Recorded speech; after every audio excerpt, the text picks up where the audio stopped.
Rogers TV.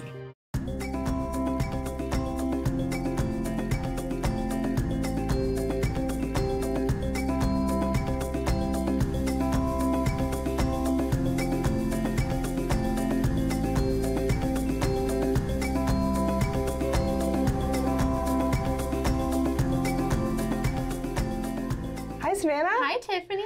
I'm really excited because today we're showcasing Safe and Sound, which is, I think, a great not-for-profit charitable organization in town that a lot of people know about but don't know a lot about. So I'm excited for today. I'm looking and we're here with Annette. Yes. Hi, thanks for coming. I'm happy you're here. Oh, thank you for having us. I'm, like I said, really excited to get learn more about what Safe and Sound does. So you're the new executive director? Yeah, I started last December. So some days I say I'm new, some days I say I've been here forever. So It depends on the day, I guess. Yeah, definitely. Sure, you've been busy. Yeah, definitely. Could you give us a little summary, maybe, of what you guys do here to start us off? Sure, yeah. So for people who don't know, we're at 310 8th Street East in Owen Sound, and we offer drop-in services for people in the community. So some of the folks who access our services are homeless, and then we also have people who are living in poverty and just looking for to connect with community. So when they can come in, they can use the phone, they can use the computers. We offer breakfast every morning. Our friends at O'Share, they're fantastic. They're definitely the spot for lunch and dinner, but people come here for breakfast and then also throughout the rest of the day for snacks and that those kinds of things. We also have washrooms and a shower for people to use. We have in the back, we have laundry facilities and also a clothing cupboard. So if that includes like shoes, hats, mitts, coats, hygiene supplies, all those kinds of other things as well. So there's a lot going on, and it's all free too for folks to access. So it's usually a busy spot. And just beginning on November 1st, we shifted our hours to become 24 hours a day. And so now those services are available to people whenever they're most in need of them. Nice. So in this 2 minutes, I just learned so much. So wow, that's great. I didn't know you offer that. How many people on average do you have that are working at Safe and Sound? Well, we have 2 people on shift at all times. So we have 2 harm reduction workers always here to try and help folks meet their needs and to keep the building safe and everybody in a good space.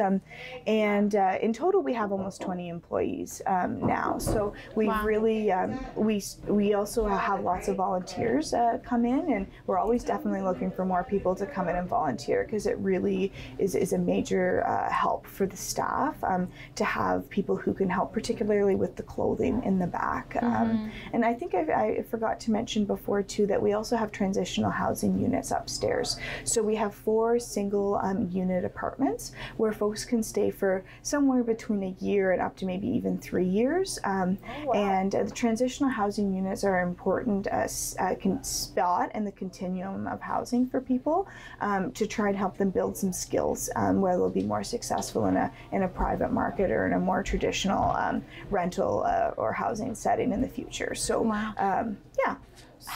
how can someone get into these housings? Like, is there a list or?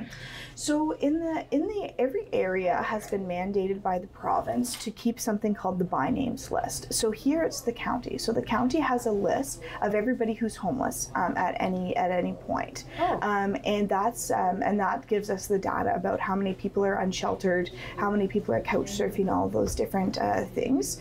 And so we draw from that list for people for upstairs, and that's just so that we make sure that we aren't giving favoritism just because we have somebody who comes in here frequently, and we know that they're seeking a transitional housing unit. We just want to make sure it's an equitable approach, and that everybody has the opportunity, if they are in need, to get into one of those units. And who all do you service? Yeah, so most people think of, when we say homeless, people who are unsheltered. So people who are unsheltered are really folks who maybe they're living in a tent, they're living outside.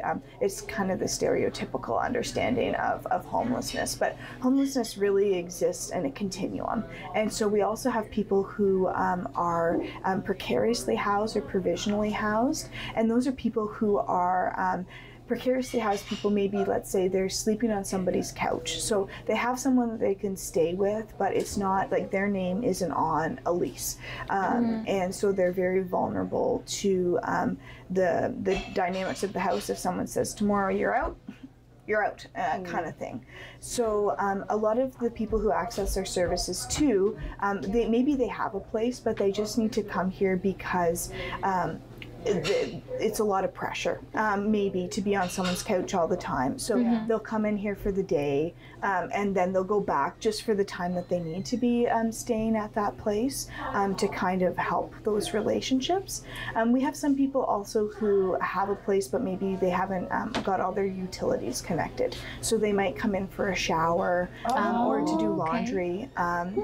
And also we have some people who, many of whom or most of whom are living in poverty in the community and are just looking for some breakfast, looking for some community to have a cup of coffee. And a lot of people also come to meet with their workers. So it's a really kind of a meeting place, I would say, for a lot of people and a lot of different support systems. I was going to ask what services you offer, like to try to get them back into maybe a job scenario, if that's possible. So you have social workers that they'll meet here? Or? So those aren't our social workers. Those are social workers that are employed, like let's say for work. We would help someone get connected with the why. It's kind of like I would describe it as is like when systems fail or don't work for somebody, they end up here. And we don't have the capacity to offer the long-term supports for somebody. We're just trying to look at how we can be a conduit to try and help those people get connected to the long-term supports that they need. So for example, like if somebody was having trouble with their mental health, we can't be their long-term mental health caseworkers here. We instead try and help them get connected with that, and also some of those wait lists, not just for mental health but for housing services, for a lot of physical health services, they're long waits, and I think everybody recognizes that. So we're trying to help them close that gap between here and then, to try and get them to that point. So I see really at the crux of all of Safe and Sound services is harm reduction, and when we think of harm reduction, it's usually like the politicized idea of supplies for people's substance use to prevent communicable diseases, but we try and take a really wide lens approach, and we just look at all the harm that people are incurring in their life and try and mitigate as much of that harm as we can. So whether that be like we can't always, especially before when we weren't open in the night, we can't offer everyone necessarily, or if someone's on a service restriction here, a spot every night, so they might have to sleep outside. What can we provide them with so that they can do that in the safest way possible that will mitigate as much harm to them, if that's something that they have to do. So like providing a tent so that they can be sheltered, or a sleeping bag in case they're... Totally. And with a lot of those things, sorry, I just also add that I feel like the society as a whole, we have to pay for things one way or another. And we either pay through things like the hospital, police calls, our parks department responding to cleaning up areas in the parks, or we fund places like Safe and Sound where people can actually go. We had one individual last winter who got frostbite on his hands, and he was hospitalized for 6 weeks.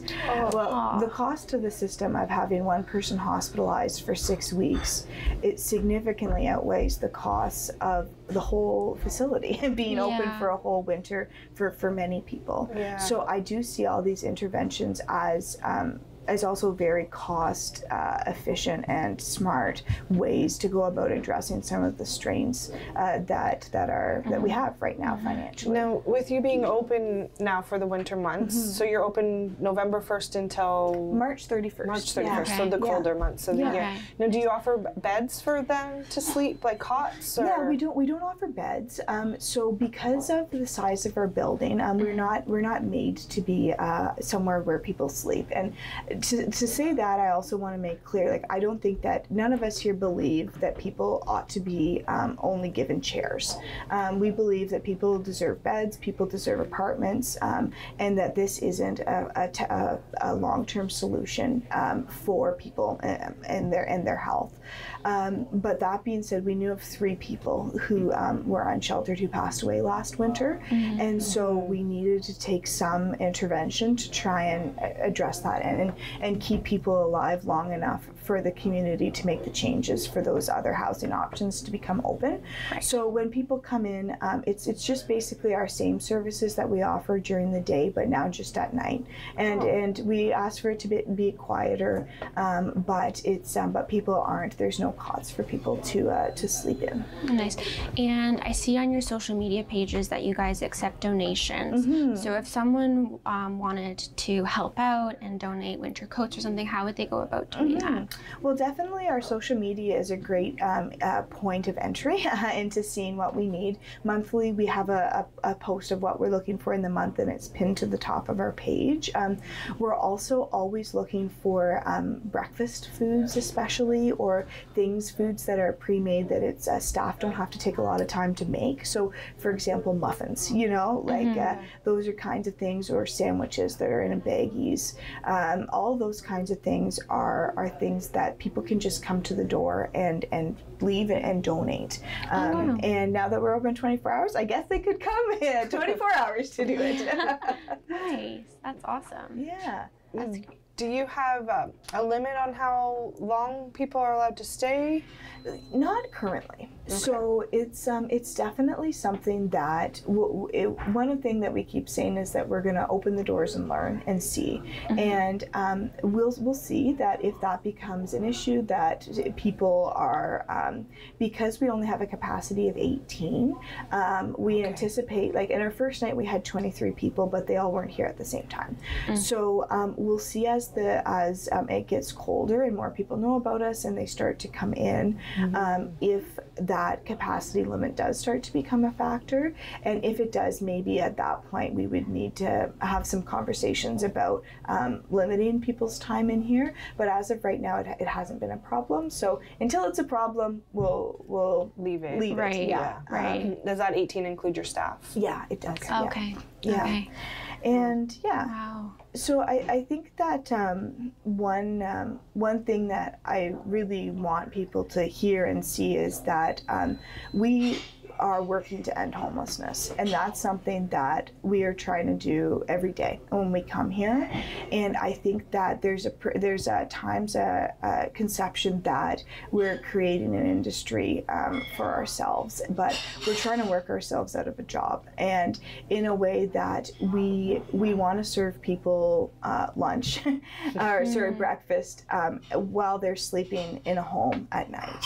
And ending homelessness is really a primary goal for us, and we're looking for support from everywhere. Everyone has a role to play in that, and so this is ours right now. It's keeping people alive. I think a lot of people do have a misconception about homelessness, and that a lot of homeless people are addicted, which isn't obviously the case on all fronts. Could you, who are the typical people that you do service? So yeah, we have certainly some of the folks who access our services have a wide variety of mental health and addictions, and so part of our role is certainly trying to connect them with appropriate addiction services. We're really excited to see what Bayview School project, that the hospital project that's going to open here shortly. It's a long-term residential treatment program, but we certainly adopt a housing first approach here. So that means that if someone does have an addiction, that addiction is really, really hard to address if that person is sleeping outside every night. Yes. Because it is very cold, and it is a painful and traumatic experience for people. And they don't all have the coping skills necessarily, like many of us don't, to handle that kind of trauma. And also we certainly see people whose addictions have started in the medical system. So a lot of our folks are on ODSP ODSP, and we'll have people. So that's Ontario Disability Support Program, and so we have a lot of people who owned homes, even who were working in the community, and maybe, like, let's say they were a roofer, and they were a roofer until they were 35, and then they hurt their back. And then what? Because if you go from that income, or whatever kind of income they had before, to going on ODSP, which isn't a lot of money, then you quite quickly have a lot of other aspects of your life crumble around you also. And so income security is a really foundational problem within the whole spectrum of reasons of why people end up homeless also. Wow. So Annette, from this interview, where did your passion come from to help people? Well, I think that the first thing I'll say is that if anybody came here for a day and spent time with a lot of our participants on most days, they would feel just as passionately as I do. And I really don't think it's something unique about me. I think it's my privilege of being able to be around folks and see the need and understand. Like, I went to school for Indigenous Studies and Politics, so certainly we have an overrepresentation of Indigenous individuals who access our services, and it is really and also a lot of our staff have a lot of lived experience themselves. So we try and come, and our board members as well. So we try and come from a place of understanding of not just from like that academic background that I might have, but also from other personal experiences of addiction, to try and really understand people in a lot deeper way than maybe some other services are able to offer people. And have you always been from this area? Yeah, so I grew up in Meaford, nice. And so some people in Owen Sound say that's an out-of-towner, but I say I'm local. Yeah, and I went away to Peterborough for school and worked in the homelessness system there for about 10 years, and then just within the last year and a half moved back, and so I'm really happy to be back. I've got my grandparents close, and so I love that. So I love being here. Yeah. Can you tell me on average how many people you will see a day? Yeah, so it really depends on the day. We've certainly seen a big influx in our services, particularly since COVID, and also with the opiate epidemic. We kind of have a twin-demic happening. And so like 2 days last month, we had over 70 people come into the service. So even when I started last December, there were more like 35 on average people in a day. So again, like I mentioned before, some people who come in, they're very purpose oriented. Like they just need to make a phone call, they need to look something up on the computer, whatever. Like they're laundry, have a quick shower. Yeah, they're very short stays. So not all those 70 people were here for an extended period of time, but it's still a lot of people. And with the number of people is also the acuity level. So acuity level is the language we use to describe somebody's need. So if we're also seeing a heightened acuity, so that's basically just of like the trouble people are in, so and their needs levels. So it's not just the number of people, it's also just what the support that they need is also growing faster than services around. So we're a year and a half or a year out of the pandemic. Are you seeing any downslope in the need, or is it just going up? No, it's definitely no plateau as of right now. I think that what happened is that a lot of the fractures in the system, the COVID has just made clearer, and some people who were able to hold on throughout the pandemic are still, the ripple effects are still happening, and particularly with inflation. A lot of people who were, especially those housed people that I was talking about before, who might just want to come in for, maybe before they just came in for coffee.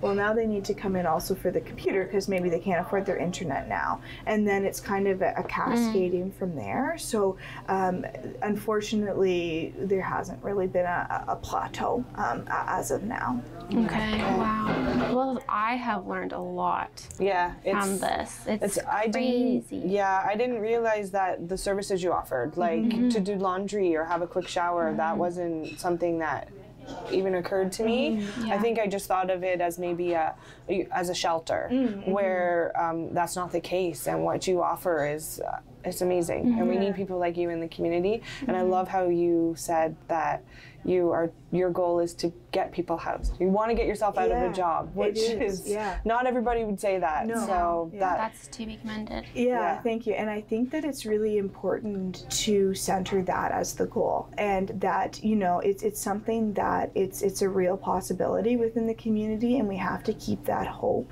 and understanding alive that ending homelessness isn't just something out in the future. It's a tangible thing that we know what we need to do to get there, and we just need to get different partners in the community on board to get us to that point. Absolutely. If someone wanted to donate, not clothing, not food, but just to donate financially, how would they go about doing that? So our online donations are done through Canada Helps. So it's an online platform for donations. So if you just even Google Canada Helps Safe and Sound, that it'll come up there. Also, you can go to our website. If you just Google again Safe and Sound, it'll come up. And also social media is a great way. People can drop off checks or cash. Anyway, you can get us the money, we'll take the money. Nice. Could we actually get a tour of course. this place? Yeah, that would be fantastic. Great. Yeah. Excellent. Thank you.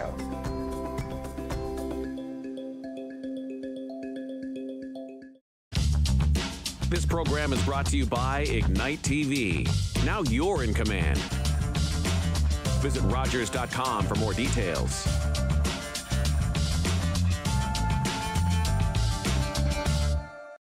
I am Gagweg. My name means everything. Tom Longboats. I am Wolf Clan, Onondaga Nation. I've run many different races. I've run to survive and to be free. I've run to win for honor. His people might be lazy, but this one's damn fast. My people respected our runners, people who carried important messages from village to village. I need a guide to the next post. Dispatch carrier, sir. I can get you there. God sakes, man, slow down. Who do you think I am, Tom Longboat? No, sir. I am.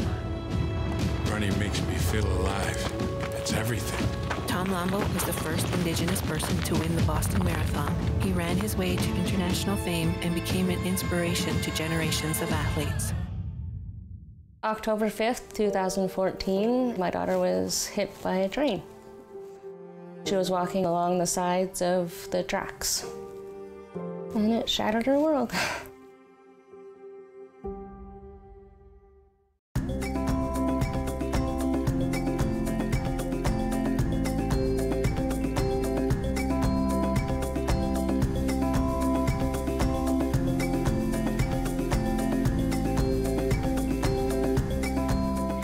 So welcome to the back room. So this is where we keep all of our donated clothing. So this is, folks can come in here and take anything that we have. Typically, we've got lots of coats, hats, mitts, scarves for people at this time of year, as well as some other clothes. So yeah, and there's also laundry spot back here as well. Nice. So do you do the laundry, or do they do the laundry? So we do the laundry. We do laundry for any of the donated clothes that we get in, just as a bed bug prevention measure. But then people, when participants come in, they do their own typically, unless they need a hand, and then we'll give them some help too. And is there a certain time of day where you run them? Right now that we're 24 hours, we're all systems go. Okay. All times, all times of the day and night. Yeah. Nice. Awesome. Great. So can you show us the rest of the building? Please, let's go to the front. Yeah, perfect.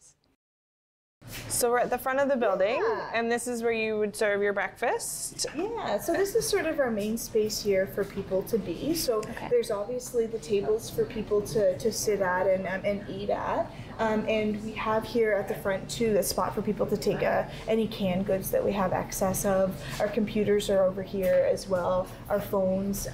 Believe it or not, this piano that we've got, there's quite a few tunes played on the piano throughout the day. And I took a lot of piano lessons, but a lot of people are a lot better than me. So that's awesome. Yeah. We've got a small library spot as well, and then our coffee station's over there. So this is kind of when people first come to Safe and Sound, this is what they see when they first get here, and this is sort of our main working area. And how long do you serve breakfast for? Well, there is food all day. So breakfast, there isn't like really a set time when it ends. It's just whenever, whenever, really. Whenever? Yeah. Oh, nice. And you mentioned back there that you have washrooms and showers. Where are those? Yeah, so we kind of skipped them on our tour from going to the back to the front. So they were somewhere in the middle. And so we have 2 washrooms that participants use and then 1 shower as well. So we give people all the hygiene supplies and towels that they need to use them as well. So we really are often looking for travel size, especially hygiene products from people, because it's just a bit easier for staff to hand those out rather than the large bottles for people to have to keep track of after. Right. Nice. Yeah. Great. So we are coming into the holiday season. If you had a wish list, what would be at the top of your wish list for donations? Well, I think that other than obviously financial donations that give us some flexibility to meet, the immediate need in the moment, certainly hats and mitts. Sorry, no hats. We actually have so many hats, but mitts and other. If we're thinking about clothing items, is underwear and socks, because we get a lot of secondhand items given to us, like shirts and pants, but people, we don't really accept underwear that's secondhand, of course. So it's those items that people actually have to go out and buy to donate. That is something that is we need a bit more than other things, but lots of socks. We go through a lot of socks in a day for sure. Nice. If you could ask for one big item. Well, I think that one thing, particularly thinking about moving into the winter season, is we try and we have all these coats, and it's so much generosity from our community, but we have trouble storing all of everything. So we're always looking for storage space, and even in the future, we hope to get something where people can actually dry their wet belongings here. So that's particularly their boots. We see a lot of medical issues come up because of people being in wet boots all the time. So I think that fire departments and police departments, they have really big industrial dryers, and so that's something that I hope that we can get the funding in the future to be able to acquire one of those. Nice. And if someone was interested in getting more involved, such as volunteering, how would they go about doing that? So again, contacting us through our social media is the easiest way. People can just come right in and say they'd like to volunteer. That's great as well. We like to offer a wide variety of volunteer options for people, so people don't actually have to come into the space to volunteer. And our biggest fundraiser of the year is coming up in February, coldest night of the year. So that's a really exciting time of the year for us, and that's a really a big moment for our community to come together and help us keep the lights on. Nice. Well, thank you so much for having us here and educating us and our viewers on what you actually do, which is lovely. Yeah, come back anytime, please. And how can anyone get in contact with Safe and Sound? So they could email us or come on in is probably the easiest. Nice. Yeah. Okay, nice. Thank you for so welcoming much. us. We really appreciate it. Thanks for coming. Yeah.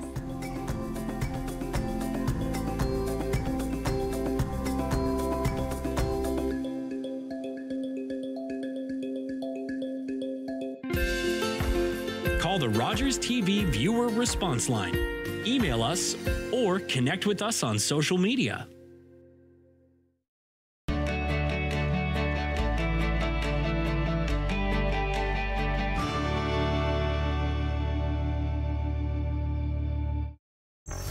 The Golden Bachelor is taking a chance. I want to find a woman that I can't live without. On a once-in-a-lifetime romance. Gary and I are literally on cloud 9. I'm falling in love with you, Gary. I'm in the same place But saying goodbye, I was falling in love with him, doesn't get easier with age. Sometimes the right thing to do is the hardest. My heart breaks right now. The Golden Bachelor, all new, Thursdays 8, 7 Central on City TV, or stream it on City TV Plus. Hey, Grey County. Think it's too late to become more fit? Think again. I'm personal trainer Karen Ross, specializing in 55+ fitness. My mission is to help you find your way back to health and wellness. I'll give you the knowledge and the power to take control of your own fitness path.